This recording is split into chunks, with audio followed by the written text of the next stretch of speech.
Sistemi arsimor në tërësi, po në veçanti nëse e marrim sistemin arsimor parauniversitar, që nga qerdhet edhe deri te arsimi mesëm i lartë, janë duke funksionuar me kushte pune që nuk i ngjasojnë kërkesave të shekullit 21. Në Kosovë kemi shumë objekte shkollore, madje më shumë se sa na duhen, sepse fatkeqësisht numri i nxënësve sa vjen e bie, por nga brenda janë të zbrasta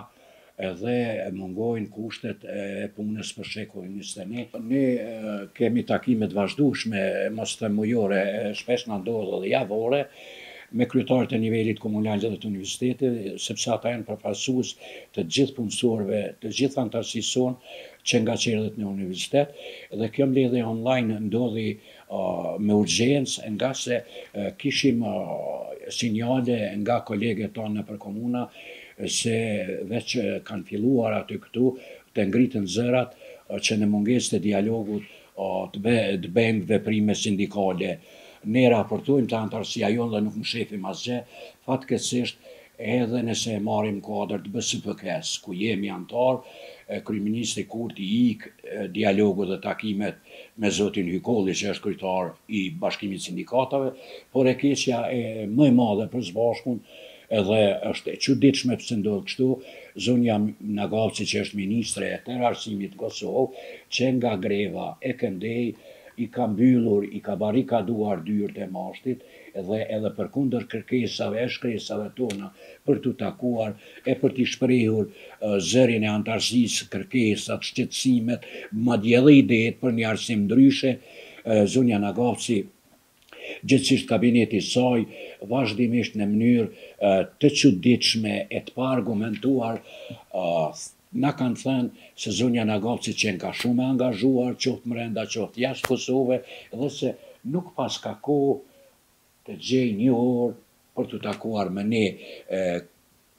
Kjo qasje është tepër e gabuar dhe ndikon që të shtohen pakënaqësitë te anëtarësia, sepse po të kishte dialog, e po të kishte takime, ne do të kishim informacione nga dora e parë nga mashti, por edhe zonja Nagavci dhe kabineti i saj do të kishte informacione dorës së parë se çfarë po ndodh në shkolla. Nga se ne në secilin institucion arsimor, madje edhe të kulturës, i kemi kryetarët tanë, i kemi kryesitë atje, dhe domethënë e kemi organizimin sindikal. Nga ajo që u biseduar në këtë mbledhjen online, unë mora obligim nga kryetarët që t'i drejtohem opinionit përmes mediave të ndërruara, t'ua bëjmë dije edhe shoqërisë civile edhe popullit, edhe institucioneve se gjërat nuk janë mirë, edhe e kam shprehur publikisht frikën se mund t'na kthehet viti 2022. Ne do të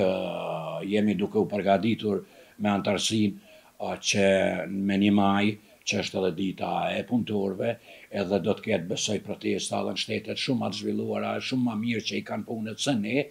Ne do ta bëjmë një protestë, por do të jetë protestë pak më modeste për nga numri.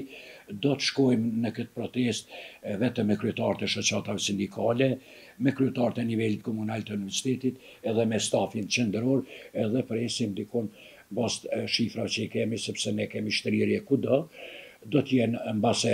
më shumë se 800 pjesëmarrës në këtë protestë. Ne do ta informojmë dhe e kemi informuar edhe BSPK-n, dhe do ju bëjmë apele, thirrje edhe